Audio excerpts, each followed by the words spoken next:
Light camera.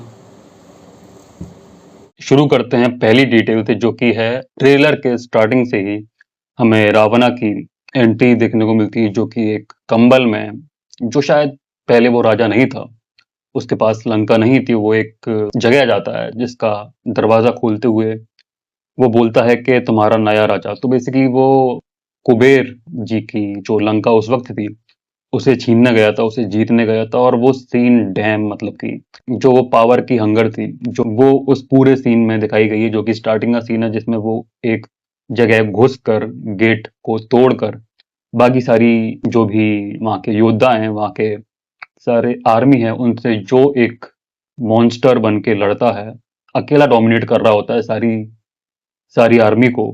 तो वो scene मुझे काफी अच्छा लगा। वो एक तरीके से रावण का एक स्टार्टिंग का पीरियड है, जब उसके पास लंका नहीं थी, जब उसके पास शायद कुछ भी नहीं था। तो आई लाइक इट, मतलब कि मुझे काफी अच्छा लगा वो सीन। रावण को सेटअप करने के लिए वो काफी अच्छी एक चॉइस थी, जो मुझे अच्छी लगी। दूसरा ये कि जब वो लंका जीत लेता है, मतलब कि मैं लाइन से सारे सीनों की बात नहीं करूंगा। दूसरा ये है कि जब वो दशानन के अवतार में आ जाता है, उसका बेसिकली वो लंका को जीत लेता है, वहां पर अपना दबदबा बना लेता है, सारी चीजों को अपने अंडर लेने लेने के बाद भी वो बेसिकली रुकता नहीं है। वो एक चीज को पाने के बाद उसकी जो हंगर, जो कि पावर की हंगर होती है, जो कि हर वो चीज जो उसे चाहिए, उसके लिए वो रुकता नहीं है। वो बेसिकली राजा बनने के बाद भी काफी लड़ाइयाँ लड़ता है, वो लड़ाइयाँ करना स्टॉप नहीं करता है, एक किंग होने के बाद भी। तो ये बताता है कि रावण एक टाइम पे कितना मॉन्स्ट्रस था। मतलब कि हमने देखा है कि वो वैसे भी एक राक्षस है, बट हमें ये नहीं बोलना चाहिए कि वो एक भक्त, एक महापंडित और एक राजा भी है। तो राजा बनने के बाद भी खुद मैदान में योद्धा बन के लड़ना पसंद करता है। तो आई थिंक इट्स ब्रिलियंट और अवर स्टोरी, जो कि हम शायद बाकी पूरी दुनिया को दिखाना चाहते हैं कि what is Ramayana, what is our story. इसी सीन के बाद मुझे जो कि काफी अच्छा लगा, जो कि एक विष्णु जी का एक सीजीआई वीएफएक्स वाला जो एक सीन है, जिसमें वो एक कॉस्मिक अवतार में किसी को बोल रहे हैं, या फिर किसी को एक भविष्यवाणी की तरह बता रहे हैं कि वो अवतार लेंगे रावण के लिए, रावण को खत्म करने के लिए। उसी के बाद हमें देखने को मिलता है कि अरुण गोविल जी, जो कि ऐसा दशरथ, इस मूवी में दशरथ जी का रोल जो प्ले कर रहे हैं, वो भी हमें थोड़ा सा, मतलब कि मुझे थोड़ा सा ज्यादा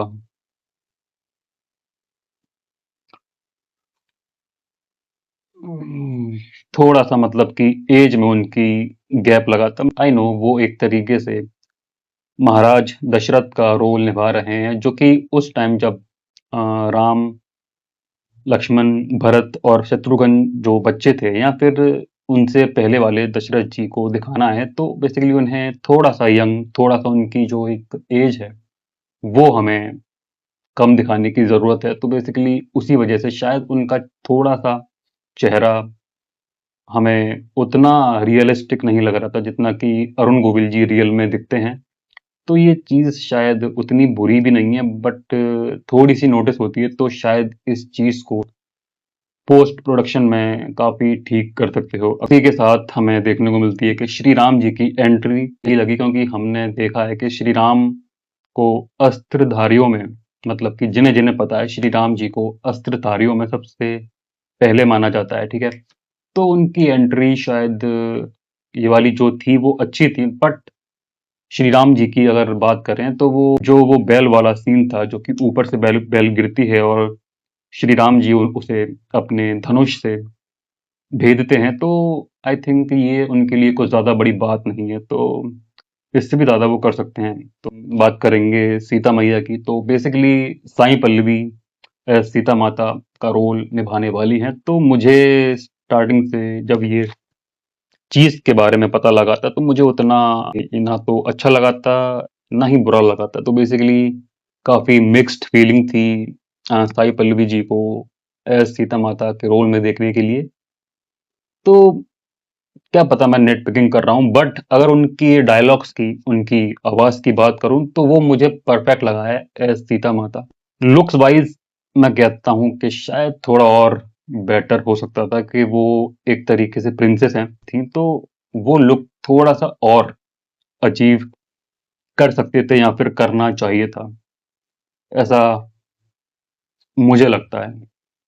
बट बाकी डायलॉग्स और वॉइस की बात करूँ तो वो मुझे काफ़ी काफ़ी बेटर लगा उनके ओवरऑल लुक से, क्योंकि हमने अगर हम पुरानी रामायण की बात भी करें जो कि ओल्ड दूरदर्शन वाली रामायण थी, उसमें भी जो सीता जी की एंट्री इन विवाह मतलब कि स्वयंवर में दिखाई थी, उसमें भी वो काफ़ी भव्य और काफ़ी अच्छा लगा था, मतलब मुझे उस टाइम के हिसाब से भी। बट ये शायद थोड़ा-सा और बेटर हो सकता था। ऐसा रावण है, वो अपने लंका के सिंहासन पर बैठा है और Ravan as a look, as a aura, as a warrior मुझे काफ़ी यश की जो एक परफॉर्मेंस है, वो बेस्ट लगी। बट मैं अपना अगर थोड़ा-सा बोलना चाहूँ कि मुझे कैसा लगा ओवरऑल, तो जो रावण हमें देखने को मिलने वाला है वो बेसिकली एक अपने जर्नी के स्टार्टिंग स्टेज में है। तो हमें हमें देखने को मिलेगा कि वो लंका किस तरीके से जीतने वाला है, किस तरीके से वहां डोमिनेट करने वाला है। तो बिफोर राजा, मतलब वो राजा बनने से पहले जो था, जितना यंग था वो ठीक है, पर उसकी आवाज, मतलब कि यश की जो एक ओरिजिनल आवाज है, वो मुझे लगता है कि शायद थोड़ा-सा रावण के लिए थोड़ी-सी और अगर भारी होती या फिर कोई और उनकी आवाज़ डब करता, क्योंकि आप थोड़ी देर के लिए भूल जाओ कि एज़ अ लुक रावण, बस उसकी आवाज़ सुनना चाहो तो एक वॉरियर वाला या फिर जो भी उसकी पर्सनैलिटी है बिफोर किंग या आफ्टर किंग वाली, तो एक शायद वो थोड़ी-सी आवाज़ को थोड़ा-सा इम्प्रूव कर सकते थे। बट उतनी बुरी भी नहीं लग रही है। बट मे रावण की जो एक आवाज़ है वो थोड़ी-सी भारी या थोड़ी-सी और मैच्योर लगनी चाहिए थी। बाद हमें रावणा का एक और सीन देखने को मिलता है जहाँ पर फ्लाइंग हाथी असुर और देवताओं के बीच की कोई लड़ाई है, जिसमें शायद या तो रावण ने लंका जीत ली है या तो वो जीतने से पहले वाला समय है। तो जिस तरीके से वो अपने ट्रेलर में बोलता है कि उसे धरती, पाताल और आकाश तीनों का राज्य चाहिए।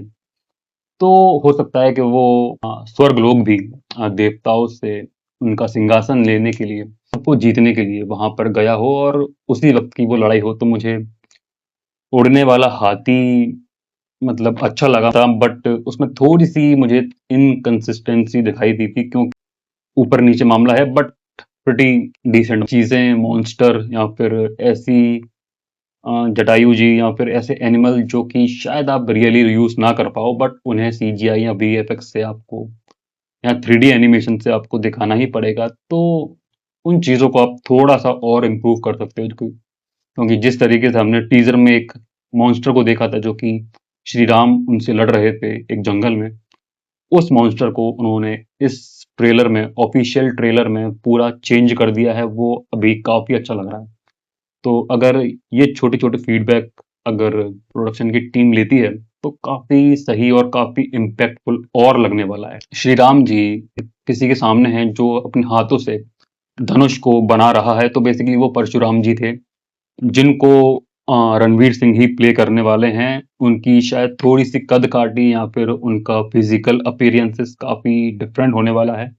जो एक संवाद है, वो देखने को मिलने वाला है। तो I am pretty excited for this, मतलब कि ये चीज़ मुझे काफ़ी अच्छी लगती है जिसमें लक्ष्मण जी परशुराम जी के सामने आकर उनका सामना करते हैं। उन्हें कटाक्ष वाली जो एक चीज़ है, वो मैच करना काफ़ी इम्पोर्टेंट है, क्योंकि इम्पोर्टेंट चीज़ है वो।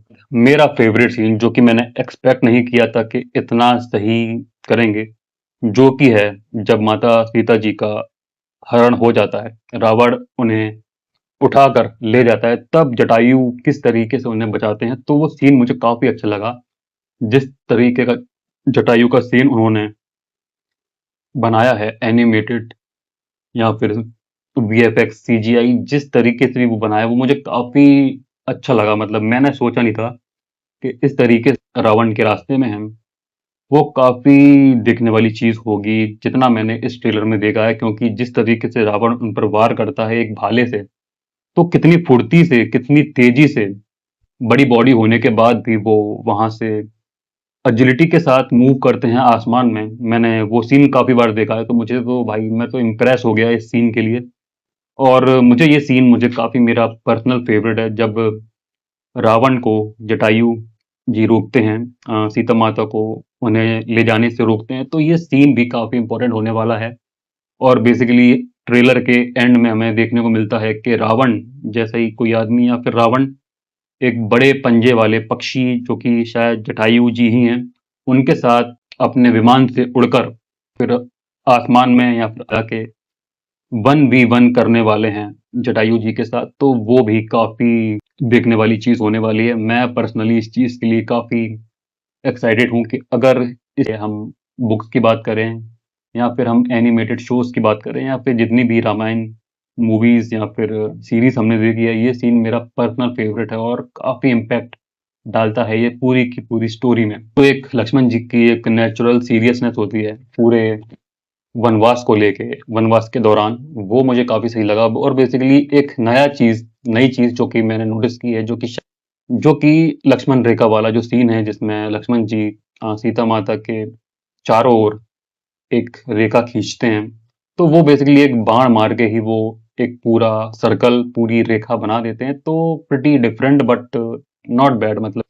और उसी के बाद हमें देखने को मिलता है कि जो डीमन हमने टीजर में देखा था श्री राम जी से जो फाइट कर रहा था एक जंगल में, वो काफी चेंज नहीं पूरा चेंज कर दिया है, क्योंकि आई थिंक ये लोग फीडबैक लेते हैं जितने भी जो जिन्होंने भी पहले टीजर देखा था, शायद तभी ने शिकायत की थी कि उन लोगों ने इसी चीज का फीडबैक लेकर उस मॉन्स्टर को, उस डीमन को इम्प्रूव कर दिया है। और जो लास्ट का सीन था जब रावण एक शेर के पंजे पर अपना हाथ रख के या फिर उसके हाथों के साथ वो कर क्या रहा था, तो बेसिकली या तो वो कोई चीज को वहां से उठा रहा था या किसी को बचा रहा था, और वो जो रोर करता है शेर के सामने, वो काफी सही लगा मुझे। वन की दहाड़ से एक शेर चुप हो जाता है, तो काफी इंटरेस्टिंग सीन लगा। प्लस इसी ट्रेलर की जो कि एंडिंग होती है, वो मुझे लगा था कि शायद रावण से ही शुरू होकर रावण पर ही खत्म हो गई, बट नहीं।